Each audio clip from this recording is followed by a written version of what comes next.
Welcome once again to Ancient Ways for Modern Days. My name is Mike Freeman. I'm the pastor of Valley Christian Fellowship in Longview, Washington. Hey, thanks for joining me as we are looking at this story of Jesus and the resurrection of Lazarus in John chapter 11.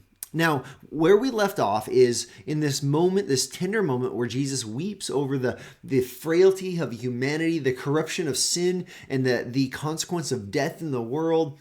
And there are some that look at this and they say, wow, Jesus really loved this man. And then there are others that mock Jesus and say, why did he not heal him if he was able to heal a man born blind? But now our text continues. And now we're in verses 38 through 44. And what we're going to see is this beautiful moment, not just of Jesus' heart, but of Jesus' power. Let's look at our text. It says, then Jesus moved deeply again, came to the tomb. It was a cave, and a stone lay against it. And Jesus said, take away the stone.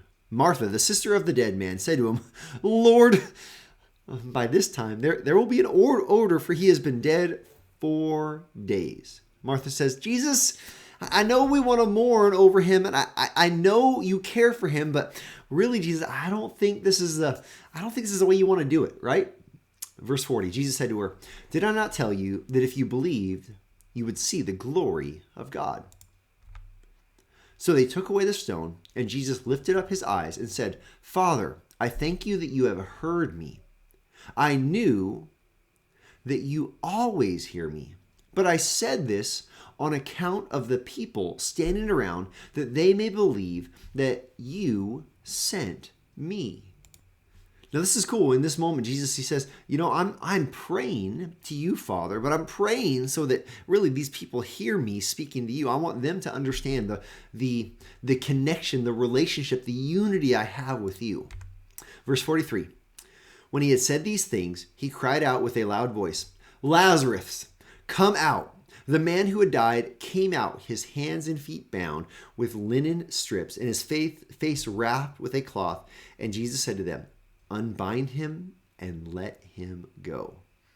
Now this is just a very simple moment here. There's this, Jesus is moved deeply again. He approaches the tomb, which is a cave. He instructs for the opening of the cave. Martha has her objections. He's like, hey, we don't want to smell that, Jesus, and neither do you. And then Jesus' response is, you are going to see the glory of God. You're going to see the glory of God.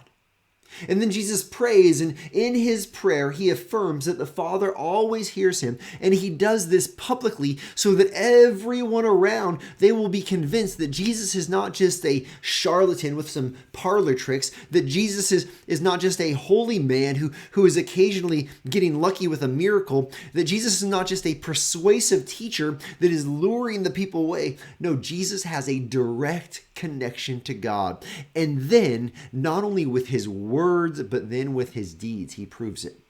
He calls out for Lazarus, and Lazarus, he comes out. He's alive.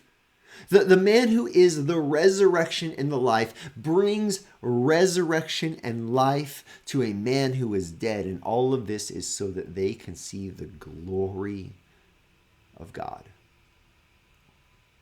The glory of God. Did Jesus love this man? Yes. Did Jesus care for these sisters? Yes. Is this in the mix as a part of the story that is good and beautiful and true? Yes. But you know what the major point of all of this is? It is the glory of God being visible. It's the identity of Jesus as Christ, the Messiah, the Son of God, being crystal clear. And this, it shows us Jesus' identity. This gives us confidence in who Jesus is, but this serves as a parallel to your life and to mine. Because I was once dead in my trespasses and sins. You were once dead in your trespasses and sins. We were in a proverbial grave spiritually, and Jesus has called us out. Jesus has given us resurrection life. In him we have been made alive. In him we have been raised up. In him we have been seated with Christ in the heavenly places. This is true of you and of me spiritually. And this is not just so that, we can feel really great about ourselves. This is not just so that we can, be really happy or experience Jesus' love. This is for the glory of God to be made visible. You and your salvation, just like Lazarus and his resurrection, they are for the purpose of God being glorified. Can I ask you, do people see God's glory in your life? Are you the man that has come out of the grave that is very clearly living now a brand new life because of the resurrection life of Jesus inside of you? Is this something that is hidden? Is this something that, like Lazarus, you're still covered with all the rags of death, that you're still bound by them and you're still acting like your old life? Or have you been released, raised, and now you are unbound and you are free to live a life for the demonstration of the glory of God? See, all of this is about Jesus' identity. All of this is about the glory of God. All of this resurrection talk in your life is to show who Jesus is and to show God's glory. So let me ask you, are you committed to living a life demonstrating that glory? Are you walking in holiness? Are you walking in purpose? Are you living a Christ-like life? And are you living according to the Great Commission, sharing with others, look, I've been resurrected from the dead. I have new life in Christ, and I want you to know that as well. See, this story shows who Jesus is, but this story, it gives us so much encouragement and so much hope as we continue to live these ancient ways for our modern day.